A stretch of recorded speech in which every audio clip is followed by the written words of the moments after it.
All right, here we go. Welcome, everybody. So good to see you.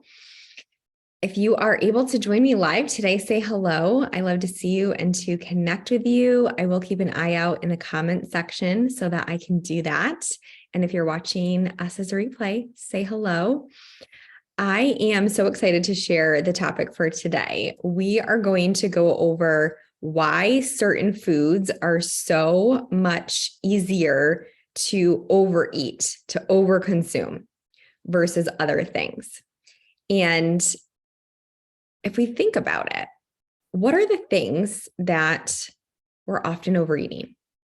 It's very easy to just sit and eat pizza, right? For example, eating multiple pieces of pizza, no big deal, after feeling very, very stuffed, but not maybe as satisfied.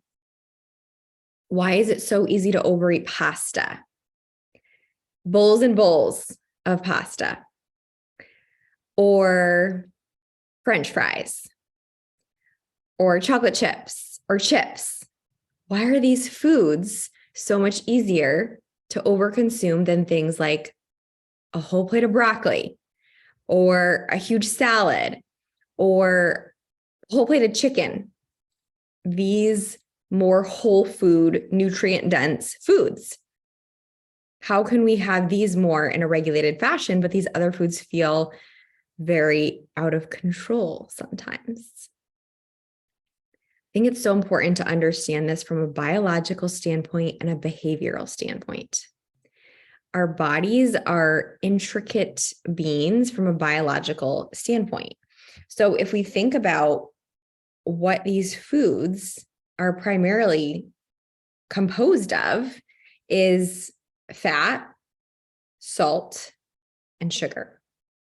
This combination of foods and flavors and mouthfeel is very highly palatable, meaning that it's very easy to overconsume or overeat these foods because they taste delicious. It's a sensory experience. Our taste buds, the texture of these foods, it's a very enjoyable experience. We need calories for survival purposes. So our body was built to really appreciate these more calorically dense foods because it's giving our bodies the most energy. If we go back to decades ago where food wasn't as abundant and available and processed completely differently, this was, again, a survival mechanism that our body was biologically wired to desire and appreciate those more calorically dense foods to give our body energy to function optimally. Now, over time, these foods are now chemically engineered, they're chemically processed, and they're literally designed to create this sensory experience. If you think about some of these chips or flavors that are created in a lab, essentially. So all these chips that have all these different flavors, or Doritos or Fritos or Pringles that have all these, salt and sour cream and onion. These are chemically made in a lab to have this sensory enlightening experience. And if we're constantly just focusing on this being the only thing that we're appreciating when we're eating, our taste buds are heightened this way. So when food doesn't give us this as extreme taste, texture experience, it sometimes doesn't feel as enjoyable. That can be one thing. If you're just used to eating those foods all the time and then you try to eat more whole foods, your taste buds have to literally readjust because that's what it's used to majority in the overwhelming time. However, if you're someone that's used to eating more of these whole foods and less of these highly, highly flavored combinations, when you have these things, it's whoa, it's like that was way too sweet, way too salty, way too whatever it is. You can really, really tell the difference. And it's almost a turn off.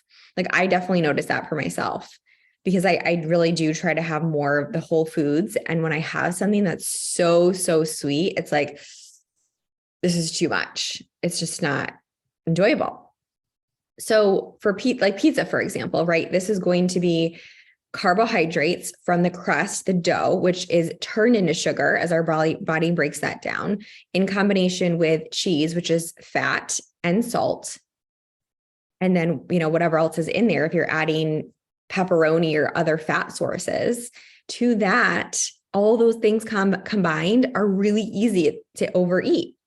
Even if I'm talking through these foods with you, you're like, oh my goodness, that sounds so good. Versus if I'm telling you, oh, let's have some rice and broccoli and chicken. And, it's probably not going to give you that same excitement of, oh my gosh, my mouth is watering, right? Burgers, fries, and a milkshake. Another great example of this. A burger. So you have the bun, which is the carbohydrate. You have the meat source, which is usually very salted, high in fat. And the toppings, cheese, bacon, salt and fat. French fries, a carbohydrate that is fried, fat, and salted. A milkshake, sugar. That is like the trio, right? It's so easy to just sit there and eat all those things together. And it's so interesting that after you have something that's very sweet or very salty, like I'll notice this as I'm working through my clients with binge eating. If you're going through this overwhelming consumption of food and you're eating like a whole bag of chips, then you want something sweet. So then you go for the ice cream or vice versa. There's nothing wrong with you in the sense that you're crazy. It's literally biologically how our body is built to have this differentiation between, it's really a mechanism that tells you to stop, that I'm satisfied, like I don't want anymore, that the taste does diminish over time. Even as you're eating these foods, it's not as intense as the first few bites. Having the first few bites of, I don't know, chips, for example, it's really salty and tastes really good. And then over time, it's not as enjoyable. It's not as intense of that flavor. Same thing with pasta. If you think about pasta, you're probably not just eating dry pasta when you're eating 3 bowls of pasta, right? You're probably having salt and butter and cheese on it. That's why it tastes so good. It's not the pasta by itself. It's the things you're adding to it. So of course, with the butter and the salt and the cheese, salt and fat, those things in combination with the carb as the sugar taste really good, and it's easy to keep eating that food. Chocolate chips. This is the sweet end of things. Eating that alone is very easy just to overeat chocolate chips versus if you're combining these foods with protein and fiber. Protein is the most satiating macronutrient, meaning that we feel more satisfied when we eat protein. So, and same with fiber. When we get enough fiber in our diet, fiber is the non-digestible part of carbohydrates, in certain carbohydrates in plant sources. So because fiber takes longer for our body to digest, it slows the rate of absorption of the carbohydrate, leaving our blood sugar more stable. Same with protein. So the key here is that we're able to balance meals more adequately with a carbohydrate source, with some kind of a fat for flavor, but also with protein and fiber. So let's talk about an example of what this could look like. With pasta, if you're adding a protein source, so this could be even like a ground chicken in the meat sauce, or if you are doing a meat sauce, doing like, a meat option there. Meatballs, turkey meatballs, any of those kind of things, and then adding like a tomato sauce or a red sauce. And you could do the butter and salt and cheese, but just adding again, like the chicken and then maybe or shrimp or something, and then a little bit of a vegetable for volume and nutrients and vitamins and minerals, micronutrients. So broccoli or spinach or something in combination. And then you have all this volume, but you have, a cup or 2 of pasta. You have lots of veggies, you have protein, you have flavor, you have sauce, and it's so much more satisfying when you give your body the nutrients that it needs. Your body also needs adequate protein, adequate vitamins and minerals to do all of these intricate processes that it does every single day. So when it's not getting these nutrients, you are not feeling satisfied, or your body's looking for energy or calories, but you're giving it the same food group, so you're not feeling satisfied. Does that make sense? That even though maybe you're still hungry or looking for something, it's because your body's not getting the nutrients that it's needing. So it's looking for calories, essentially, which are made up of carbs, protein, and fat, macronutrients, which then carry the micronutrients, vitamins, and minerals. So that's why it's so important that you are eating a variety of foods and giving your body adequate nutrition throughout the day. So not only are you satisfied, but you feel good with a reasonable portion. And then if you are trying to lose weight, this is also very important to keep your body in a calorie range that's supporting a deficit, because it's very easy to overeat these foods, especially when you're just eating one food group. If you're just eating carbs, and you may not just be eating carbs, it's probably carbs and fat, like we talked about, either added sugar, added salt. Another example of this is with peanut butter. So with a lot of the processed peanut butters that have like that almost like Crisco texture, it's more of that mouth feel. They have hydrogenated oils in them to increase the shelf life. So it's binding also the oil that separates from the peanuts. And then they're adding salts and sugar to that as well, which makes that not only have the mouthfeel, but the taste that is very, it's not even addictive. That's not an appropriate word. It's highly palatable. Like truly, that is the scientific definition. It tastes really good. So it's very easy to keep eating it versus not. So what can be helpful is a couple of things. Buying the natural peanut butter, which is just going to be the natural processed ground peanuts, which is just going to have probably a little bit of salt added to it, stirring that, and that's going to be much easier to have a reasonable portion. But I would also combine the peanut butter with other food groups to give you that variety. So for example, having a piece of toast with peanut butter and sliced banana and cinnamon and maybe some yogurt.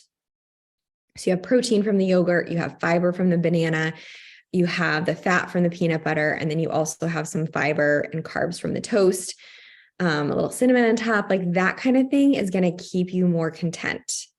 Yogurt, granola, fruit, the combination of those things. It's very easy to just go in and grab granola and keep eating that, versus if you have that food with protein and fiber.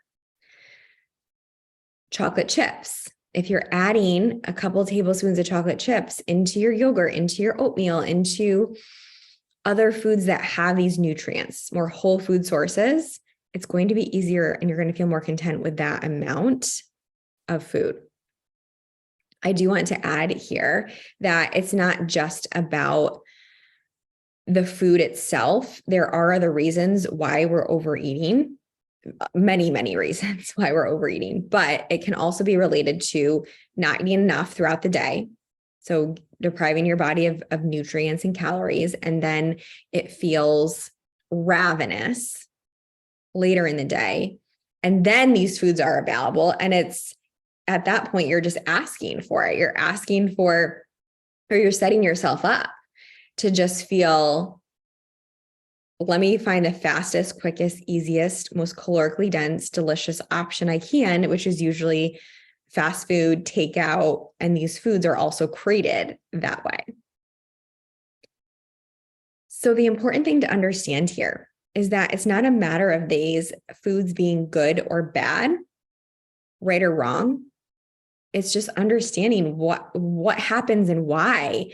Human behavior is so interesting. It's not personal. It's not something you need to be mean to yourself about. It's just recognizing, okay, this is so interesting.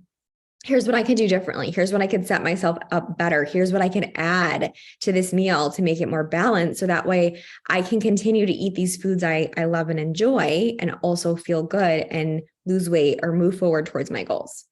So it's not that you can never eat pasta, you can never have a burger, you can never have fries, etc. It's about creating more balance within these foods throughout the day, which helps you to have a more reasonable amount, which keeps you satisfied and helps you feel your best with portions and more in control with these foods. So it's also creating a better relationship with these foods and being able to enjoy yourself, which is so important, right? So I would love to know, what are some of the foods that you felt this way about, that you maybe felt out of control with? And based on this conversation, what could you do differently to enjoy this food in a more balanced fashion or set yourself up better to have this? So whether it's, the chocolate chips or the pasta example, what are some things that came to mind for you that you could do to make this food a part of your life in a way that's also supportive? And this is a huge piece that I'm working on with my clients, to understand this for themselves. Everybody values different foods, different cultural experiences with food, and learning how to navigate this for yourself in the mix of your life is so important for lasting, sustainable success. And that is what I want for you. So if you need help navigating this on a personal level, because it's very, very individual, let me know. I do have some spots open for this month for one-on-one coaching. So you can fill out my application on my website, or I do have a self-guided option as well. So just let me know if you're needing more support around this. There's a lot of different offerings to come into my world at different levels, depending on what you're needing. I hope that was helpful. Let me know if there's anything I can do for you. Have a great rest of your day, and I will see you soon, friends.